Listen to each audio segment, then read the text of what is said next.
ওগো মধুর তোমার শেষ যে না পায়।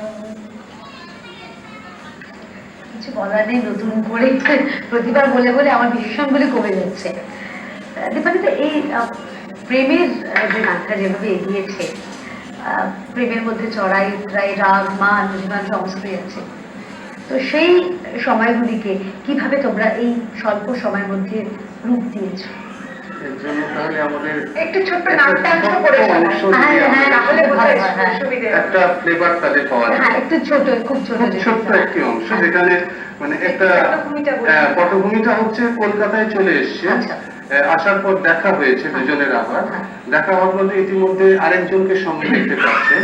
তা এ এখন চাইছে যে একটা পরিষ্কার উত্তর চাই, যে তাহলে আমার জীবনে কি আর কোনো প্রয়োজন আছে তোমার, এরকম একটা মানে ঘাত প্রতিঘাতের দৃশ্যে। তো আমরা খানিকটা একটু ছোট্ট করে করছি। সেদিন কলেজে লাইব্রেরির বারান্দায় বসেছিলাম, হঠাৎ আমাকে অবাক করে সেদিন এসে দাঁড়ালো। ভালো আছো তুমি? মানে এখানে কি করে এলে? কোথায় আছো এখন তোমরা? মানে আমি তো কিছুই। থাক না সব কথা, তোমার কি একটু সময় হবে? আমার কয়েকটা কথা আছে। হ্যাঁ বলো না। বসো সেদিন, কেমন আছো? চলে যাচ্ছে একরকম।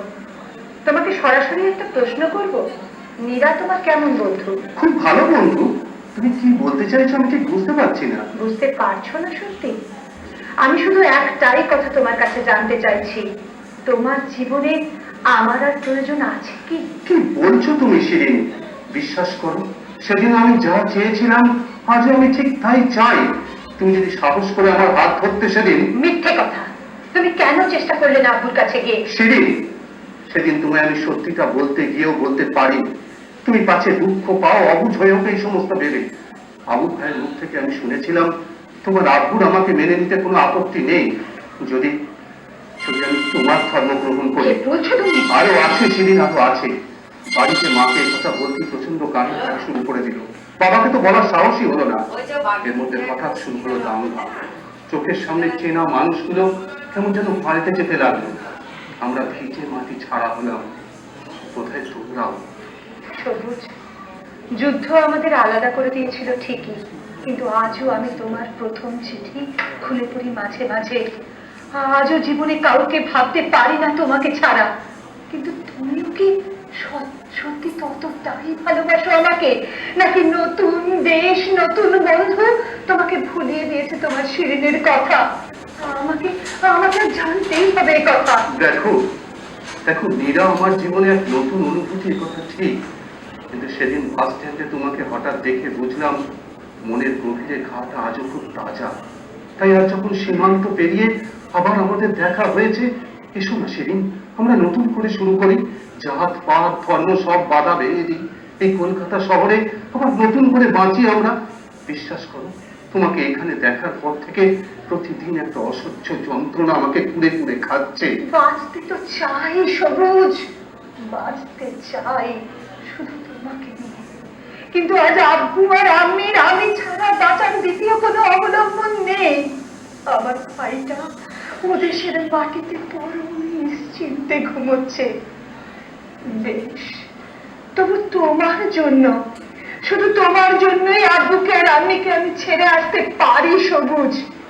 কিন্তু তোমাকেও তোমাকেও তোমার বাবা মাকে ছেড়ে আসতে হবে। হ্যাঁ সবুজ, আজ তোমার ডাকে আমি ঘর থেকে পা বাড়ালাম। একদিন আমার দ্বিধা ছিল, আজ আমি সমস্ত সংশয়ের ঊর্ধ্বে উঠে তোমার প্রতীক্ষায় রইলাম। চলি।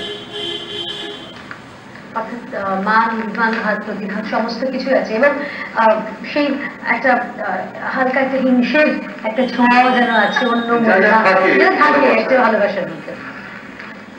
দীপান্বিতা, এখানে কস্টিউম কতটা গুরুত্ব রেখেছে বা কিভাবে ডিজাইন করেছে? কস্টিউমের ক্ষেত্রে কোনো অ্যাকচুয়ালি কথাটা বলি, এটা আমরা দুটো দিক মাথায় রেখেছি।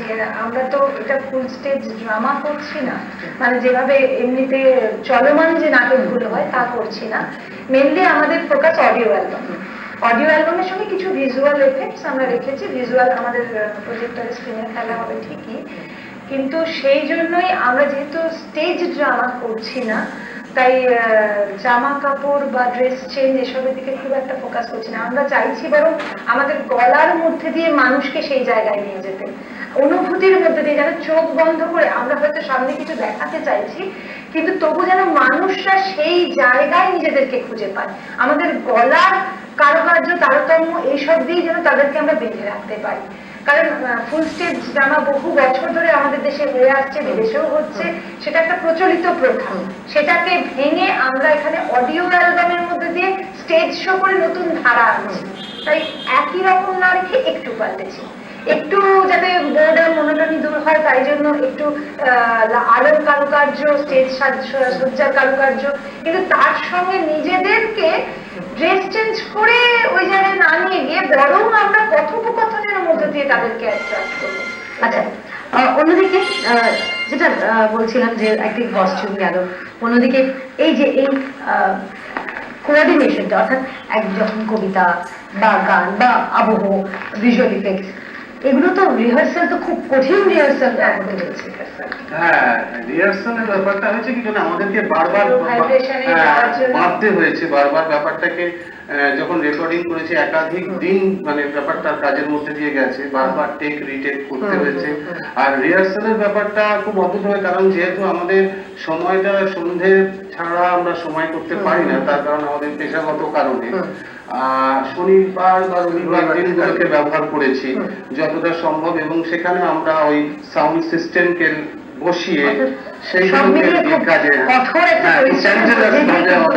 এই অনুষ্ঠানটির রিহার্সাল হচ্ছে, এবং আমাদের প্রত্যেকের তরফ থেকে অনেক অনেক শুভেচ্ছা, যাতে এই অনুষ্ঠানটি আরো ভালো হয় এবং দুর্দান্ত ভাবে সফল হয় তোমাদের এই প্রয়াস।